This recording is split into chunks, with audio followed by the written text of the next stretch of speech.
Let's talk marriage while I wash these dishes. I had to ask myself a hard question one day. Why am I sometimes kinder to strangers than I am to my own husband? Think about it. Somebody bumps into us in a store. Oh, excuse me. Someone holds the door. Thank you so much. We smile, we're polite, we watch our tone, but then we get home to the person we say we love, and familiarity can make us careless. I know there were times I spoke to Jake in a tone I probably wouldn't have used with anybody else. Not necessarily because he had done something terrible. Sometimes I was tired. Sometimes I was irritated. Sometimes I was simply too comfortable. And I think that's something that can happen in a long marriage. You become so familiar with each other that you stop being intentional about the little courtesies. Please, thank you, I appreciate you. Can I help you? Are you okay? Those little things can start disappearing. Not because the love disappeared, but because you got comfortable. I had to learn that comfort should never become an excuse for carelessness. Jake deserved the same kindness I was willing to give everybody else. Actually, he deserved more intentional kindness from me because this was the man sharing his life with me. And here's something else I had to recognize. Sometimes I gave strangers the best version of Donna and brought the leftovers home. I could be patient with somebody at work, patient with somebody in a store, patient with somebody who made a mistake, then come home tired and have very little patience left for Jake. And that made me ask myself, why does everybody else get my courtesy while the person closest to me gets whatever is left? That question convicted me because I realized that love isn't only about the big things. Sometimes love is simply how you speak to somebody on an ordinary Tuesday. It's the tone you use when you're tired. It's whether you say thank you for something they've done 1,000 times. It's how you respond when they make a mistake. Those ordinary moments tell somebody what it feels like to be loved by you. And I wanted Jake to feel loved by me, not just know that I loved him. There's a difference. Now, I don't want anybody to misunderstand what I'm saying. Marriage isn't about walking around pretending you're happy when you're not. Kindness doesn't mean you never disagree. And respect doesn't mean you can't say, Jake, I didn't like that. There were things in our marriage that needed honest conversations. There were things Jake needed to change.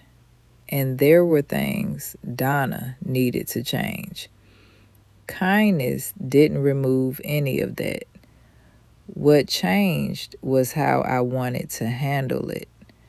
I started understanding that I could be upset with Jake without being unkind to him. I could disagree without becoming disrespectful. I could tell him something hurt me without trying to hurt him back.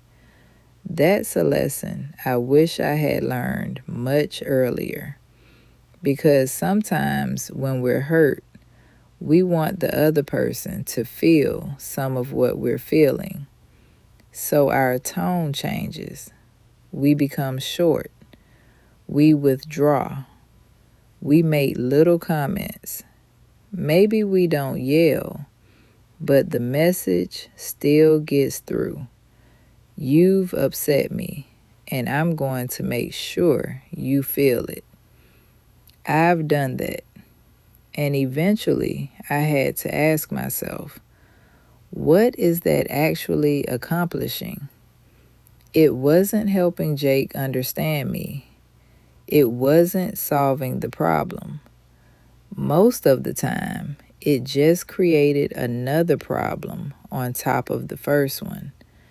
Now we had whatever we originally disagreed about, plus the way we had treated each other while disagreeing. So I started paying more attention to my tone. Not perfectly, I'm still human, but I became more aware. And I started bringing back some of those little courtesies that are so easy to lose in a long marriage. Thank you. Please. I appreciate you. I'm glad you're home. Can I get you anything? And I noticed something. Those words may sound small, but they change the atmosphere between two people. Because appreciation tells your spouse, I still notice you. Kindness says, familiarity hasn't made you invisible to me. And respect says, even when we're not agreeing, you still matter to me. That's the kind of marriage I wanted us to have.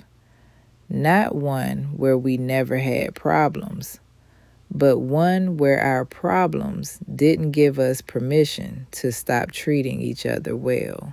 After 34 years of marriage, I've become convinced that some of the things that hold a marriage together are almost embarrassingly simple. They're not dramatic. Nobody posts pictures of them. Nobody throws an anniversary party because somebody said thank you. But those little things matter. A warm greeting, a gentle touch, a thank you, an apology, asking how their day went, listening to the answer, speaking kindly when it would be easier to snap. Those things create the everyday experience of marriage. Because most of marriage isn't anniversaries, vacations, flowers, or romantic dinners. Most of marriage is ordinary life. It's dishes, laundry, bills, appointments, meals, sitting on the couch, going to bed, waking up and doing it again. And that's exactly why kindness matters so much, because ordinary life is where your marriage actually lives. I can tell Jake I love him, but I also want the way I treat him on an ordinary day to agree with those words. And I want to say something else. This goes both ways. A wife deserves kindness too. A husband doesn't get permission to speak harshly to his wife simply because they've been married a long time. Neither spouse should have to accept disrespect in the name of marriage. I'm talking about something both people can ask themselves. Has familiarity made me careless with the person I love? That's a question worth sitting with, because sometimes the marriage doesn't need some enormous intervention. Sometimes it needs the return of something small that slowly disappeared. Maybe it's saying thank you again. Maybe it's greeting each other when somebody comes home. Maybe it's putting the phone down. Maybe it's asking, how are you really doing? Maybe it's touching each other more. Maybe it's simply watching your tone. Little things, but little things repeated over years become the atmosphere of a marriage. And if I'm willing to give patience, courtesy, and kindness to people I may never see again, then surely I want to give those things to the man I've chosen to share my life with. I don't always get it right, neither does Jake, but after all these years, I understand something I didn't understand when I was younger. Being comfortable with somebody is beautiful. Being careless with them isn't. So maybe today, before you think about what your husband needs to do differently, ask yourself the same question I had to ask Donna. Am I giving the person I love the same kindness I'm so willing to give everybody else? Not because everything is your responsibility, not because your husband doesn't have things he needs to work on, but because each of us is responsible for what we bring into our marriage. And sometimes one of the most loving things we can bring home is simply kindness. I'm Donna, and this is Still Standing with Donna. And remember, this is a season, not a sentence.